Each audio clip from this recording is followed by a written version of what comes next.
Okay, I'm going to take up the little activity that you just did and then give you my observations. I hope you have done it so that you can, say, compare what I see with what you see. Okay, so first off, we're just going to graph this line, which means all I'm going to do is type it in here. So y equals negative 2x plus 5. Okay, so that's that line there. Notice it goes down to the right. Just because the slope is negative 2, it crosses the y-intercept at 5 right there. Okay, next is we're going to graph this new line, and we're just going to type exactly what we see in there because it's a little different. It doesn't say y equals. Okay, so we're going to graph it exactly as you see, and then we'll just say what we notice. 2x plus y equals 5. What'd you notice? Did you notice that it's the exact same line? It is. So this line here, this blue line, let me turn this purple one off. So that blue line and that purple line are the exact same line, which means that these two lines, even though they look different, the equations look different, they're graphing the exact same line. And that's the kind of goal today, or the goal for the next couple of videos and for tomorrow's class, is to see that these equations have different formats.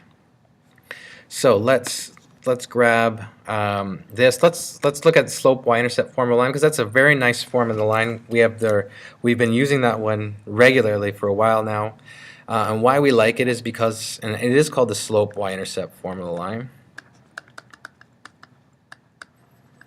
As you can guess, it tells you the value of the slope and it tells you the value of the y-intercept, which is very nice for graphing lines. So if I'm going to graph this, just as a recap, we would plot the y-intercept, 1, 2, 3, 4, 5, and then we use the idea of the slope to find more points in the line. We just want to find more points. So now the slope is negative 2. So a possible rise and run for this slope would be negative 2 over 1, or it could be negative 4 over 2, or it could be negative 8 over 4. Any combination where we're going to get negative 2 as a calculation. And why I write it that way is because now I can identify a possible rise with a possible run. All I need is one more point to graph a line. And if I use this one here, it spaces out the 2 points, right? If I use negative 2 over 1, I go down 2 over 1. Those 2 points are very close together. But if I go down 8 over 4, that spaces the points out a little bit, and I can draw the line a little bit bigger, or a little bit longer. So if I go down 8, 1, 2, 3, 4, 5, 6, 7, 8, and run 4. 1, 2, 3, 4, right there.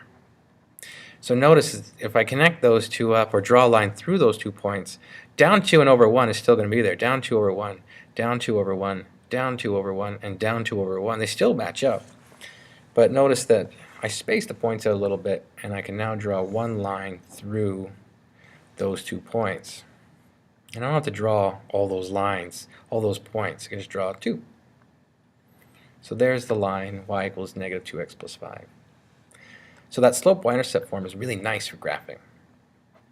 But in a lot of cases, we get equations that are not in slope y-intercept form.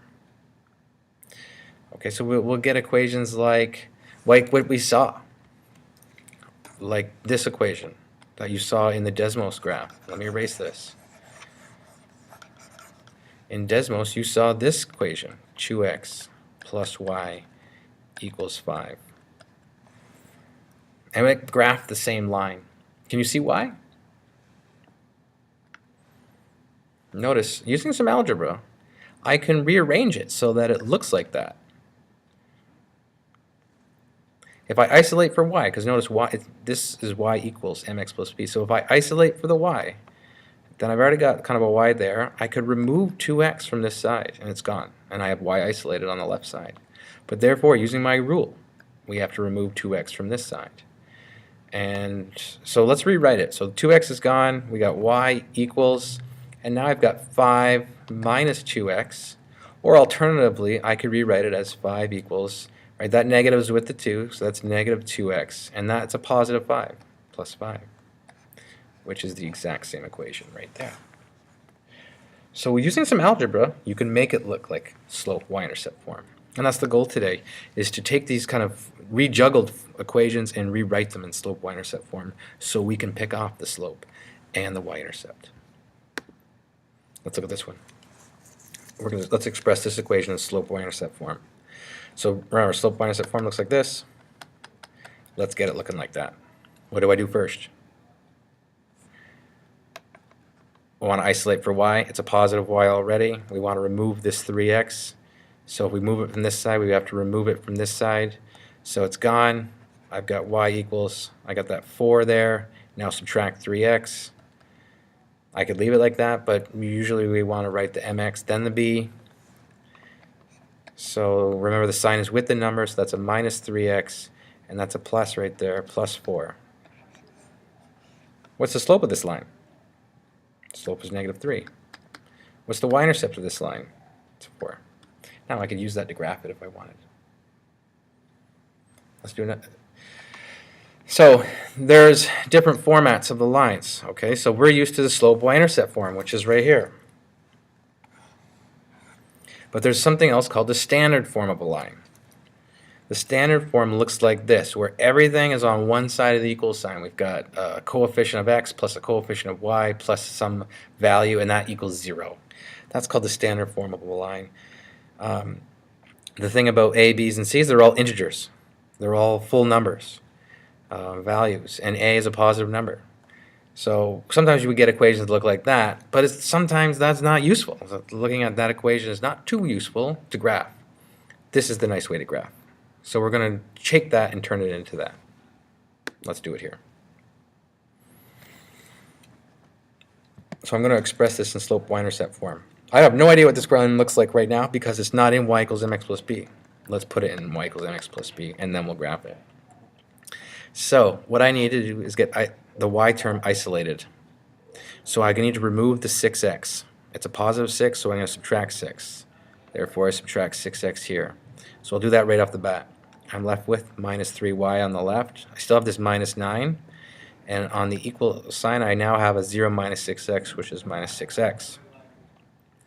Now, do you see what to do to isolate for y?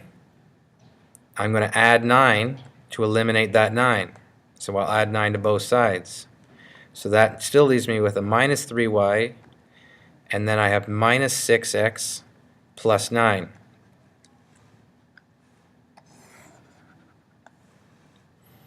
I want y equals, so I need to eliminate the minus 3.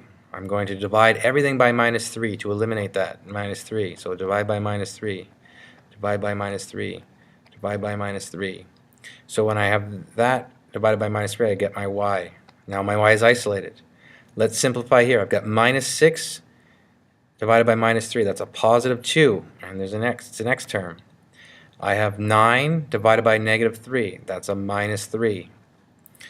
Look at what I got. I've got y equals 2x minus 3. What's my slope? What's my y-intercept? Let's graph it. So now using that format, I can see that my slope is 2. I see my y-intercept is a negative 3. Let's graph it. So let's graph the y-intercept at negative 3. 1, 2, 3. Let's use the slope of 2. We could go up 2 over 1, up 2 over 1 if we want. Or I could go, say, up 4 over 2, or I could go up 8 over 4.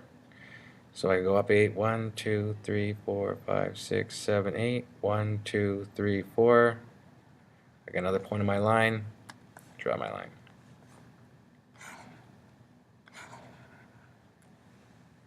Let me adjust that.